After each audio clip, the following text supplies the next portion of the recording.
आप सभी को जय श्री श्याम। कैसे आप सब उम्मीद बच्चे होंगे। प्रेमियों, आज की वीडियो में हम बात करेंगे कि घर के पितरों को अगर किसी प्रकार से वो प्रेत योनि में फंस जाते हैं तो प्रेत योनि से मुक्ति कैसे दिलाएं, या फिर घर के बुजुर्गों को प्रेत योनि से मुक्ति कैसे दिलाएं, या फिर अगर घर में किसी भी प्रकार से किसी प्रेत का, भूत का या किसी और अन्य चीज का आतंक बढ़ता जा रहा है तो इन सब से छुटकारा कैसे पाएं। एक ही मतलब है इस बात का। अब एक मतलब कैसे है, देखिए, जो हमसे पहले गुजर चुके हैं, मर चुके हैं, धराधाम को छोड़ चुके हैं, वो अपने किसी भी गंदे कर्म के कारण कहीं फंस जाते हैं, या फिर जिनका अच्छे से अंतिम संस्कार नहीं हो पाता, या फिर जो अनमैरिड मर जाते हैं, या किसी भी प्रकार से किसी भी प्रेत, भूत, आहुक, वासुक इत्यादि योनि में फंस जाते हैं, वही फिर हमारे घर पर आकर हम सबको परेशान करते हैं। क्यों? अब मेरे घर का अगर कोई प्रेत है तो वो आपके घर में क्या लेने जाएगा, और आपके घर का प्रेत मेरे घर में क्या लेने आएगा। यानी घर के प्रेत ही घर में घुस के हम सबको दिन में तारे दिखाई देते हैं। तो सबसे पहले तो किसी दूसरे पर लांछन लगाना बंद करिए कि किसी ने कुछ कर दिया होगा। क्यों? जिस घर में पितरों की पूजा होती है उस घर के द्वार पर हमेशा पितर मौजूद रहते हैं, बाबा हनुमान की शक्ति मौजूद रहती है।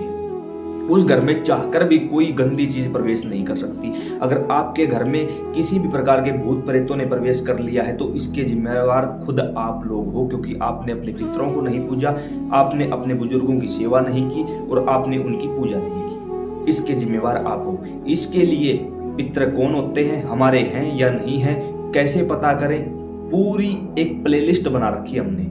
इस वीडियो के एंड में भी मिल जाएगी, नीचे डिस्क्रिप्शन में भी मिल जाएगी। अगर आप लोग यह वीडियो फेसबुक पर देख रहे हो तो यूट्यूब पर जाओ, MB रिकॉर्ड भक्ति आपका अपना चैनल है, यहाँ लोगो आपको दिखाई दे रहा होगा, MB रिकॉर्ड भक्ति सर्च करो, प्लेलिस्ट में जाओ। पितरों की पूरी दुनिया की एकमात्र पूरी प्लेलिस्ट बनाकर आप लोगों के लिए डाल दी गई है। आज की इस वीडियो में हम बात करेंगे कि पितरों को प्रेत योनि से कैसे मुक्त करें, या हमारे घर में जो प्रेत हैं उनको तृप्त कैसे करें, उनको मुक्त कैसे करें। सबसे पहली बात, हमारे ऊपर 3 पीढ़ियों तक के पूर्वजों का ऋण होता है। यानी हमारे जो पितर होते हैं वो लगभग 3 पीढ़ियों के मिलते हैं। एक आध बार, कई बार चौथी या 5वीं पीढ़ी में भी कोई पितर मिल जाता है, लेकिन 3 पीढ़ियों तक के लागू होते हैं। तो हमें 3 पीढ़ियों तक को मुक्त करवाना होता है। अगर हमारे आपके पिताजी जीवित हैं तो आप उनसे पहले की 3 पीढ़ी देखिए, यानी जो घर का बुजुर्ग जीवित है उससे पहले की 3 पीढ़ियां गिनी जाएंगी। उससे पहले की कोई भी 3 पीढ़ियां देखिए आप, और उन्हीं के निमित्त आपको काम करना है। अब कुछ तो अच्छे कर्मों के कारण या तृप्ति के कारण पितर लोक में चले जाते हैं और उनको पितर बोल दिया जाता है।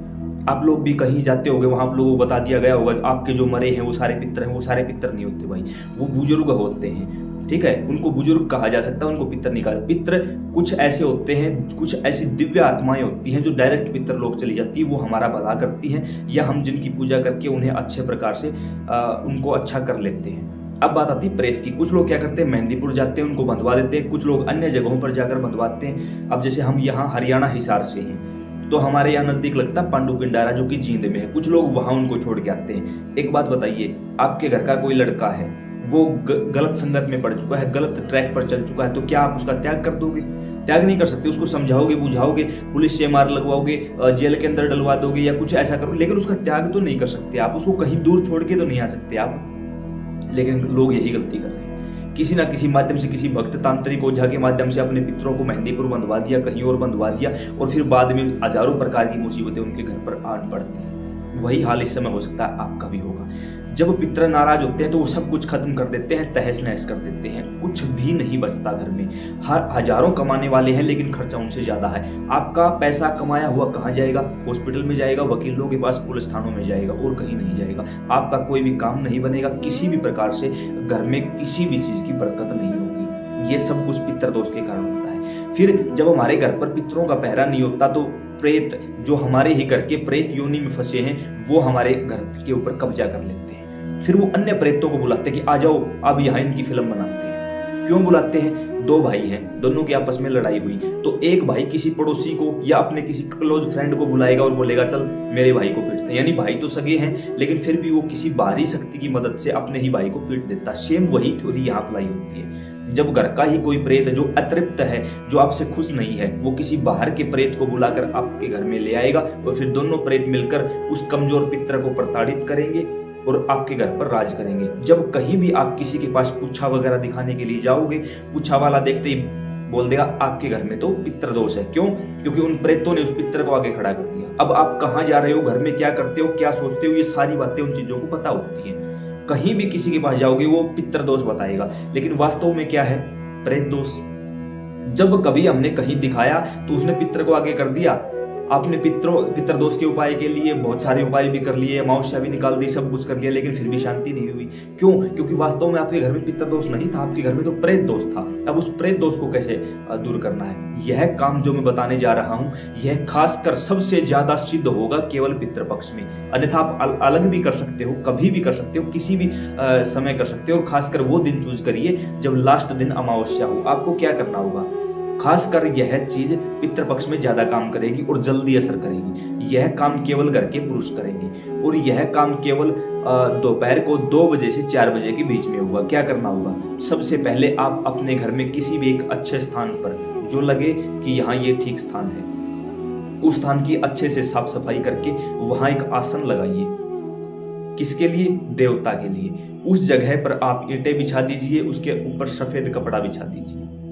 उसके ऊपर या तो आप विष्णु भगवान की प्रतिमा लगाइए या पूरा राम दरबार लगाइए, जिसमें भगवान श्री राम, श्री लक्ष्मण और श्री जानकी जी आपको आशीर्वाद मुद्रा में दिखाई देंगे और बाबा हनुमान उनके श्री चरणों में बैठे दिखाई देंगे। पूरा राम दरबार लगाना है, यानी उनकी फोटो लगानी है।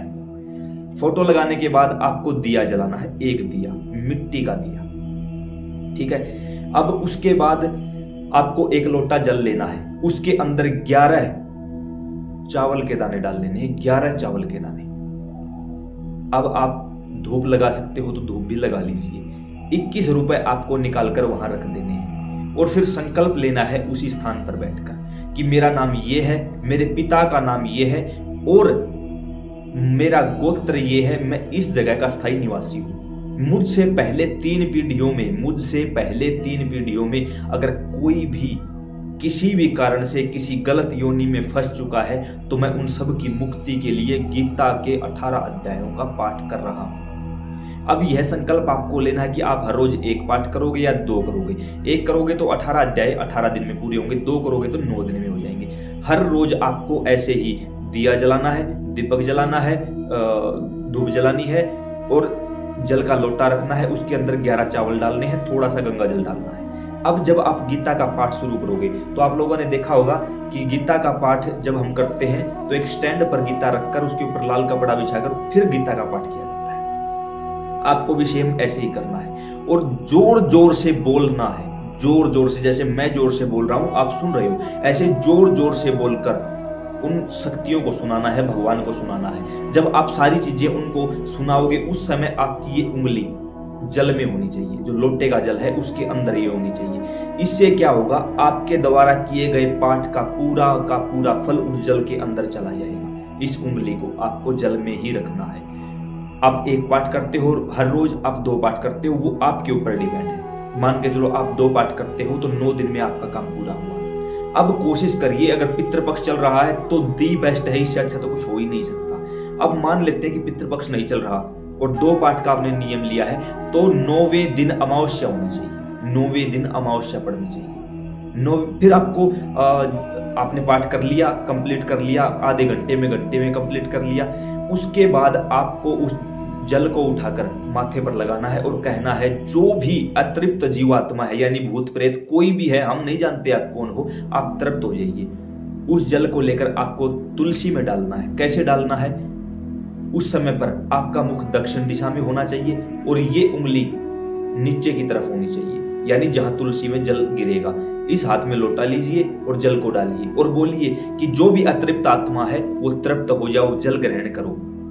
और जैसे इस उंगली से जल नीचे गिरेगा तो वो जीवात्मा उस जल को ग्रहण कर लेगी, चाहे वो कोई भी चीज हो, वो आपके जल को ग्रहण कर लेगी। कर दिया ये काम आपने।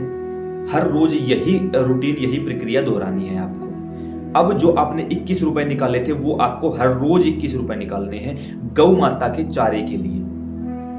उसके साथ एक चीज और, जैसे ही पाठ कंप्लीट किया उसके बाद आपको ओम जय जगदीश हरे की आरती जरूर करनी है। आरती करते ही इसका पूरा फल आपको मिल जाएगा। आरती किए बगैर आपको नहीं उठना, हर रोज आरती जरूर करनी है। अब आरती आप कपूर से भी कर सकते हो, अकेली धूप से भी कर सकते हो या वैसे भी कर सकते हो, वो आपकी मर्जी है। अब आपने 9 दिनों तक ये काम किया या फिर 18 दिनों तक ये काम किया, वो आपकी मर्जी है।